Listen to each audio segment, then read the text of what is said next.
Gentlemen, comrades, and wait, ladies, quick, somebody help.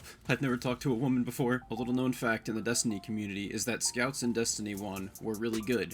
A lesser known fact is that scouts in Destiny 2 can be even better.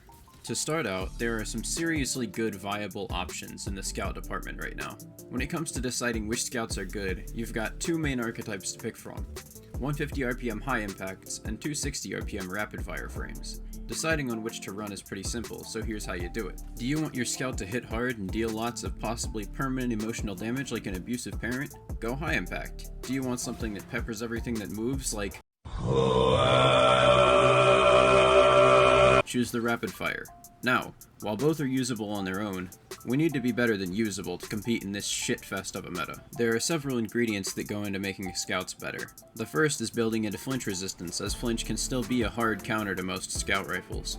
Perks like no distractions and elemental capacitor's void effect are good options here. Make sure to add a healthy helping of unflinching mods on your chest armor, as well as running at least 4 or 5 resilience. The second ingredient is giving their damage a bit of a shove with perks like kill clip, rampage, a charge with light build, or Solar 3.0's radiant effect to take your scout from being usable to being just a little goofy. The last piece is positioning. Scouts are viable where other weapons aren't, and from lanes you can peek that other weapons can't even dream of challenging. A good rule of thumb when you're using a scout is to play like you don't even have an upper range limit, as even the lowest range scout rifles will be able to challenge lanes nothing else including snipers can. Now, because their range band is so far out, I'd recommend pairing your scout with something like an SMG or sidearm in order to not be defenseless when the enemy is closer than 40 meters. The two SMGs I was having the most fun with were Submission and the Icarus SMG.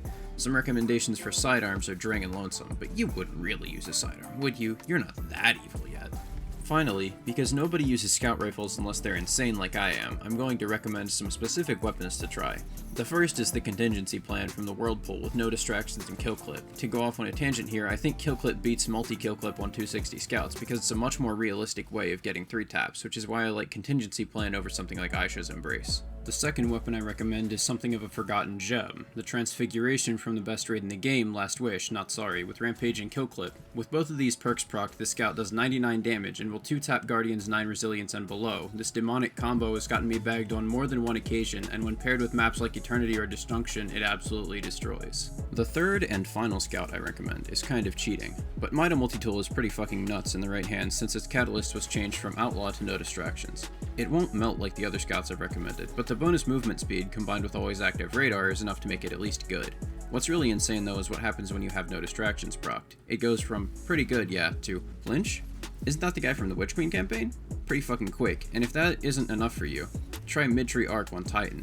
Inertia Override makes this thing go, for lack of a better term, Goblin mode. Okay, I just unironically said Goblin mode, so I think it's time I finished talking. Sub to instantly breathe oxygen. I'm out.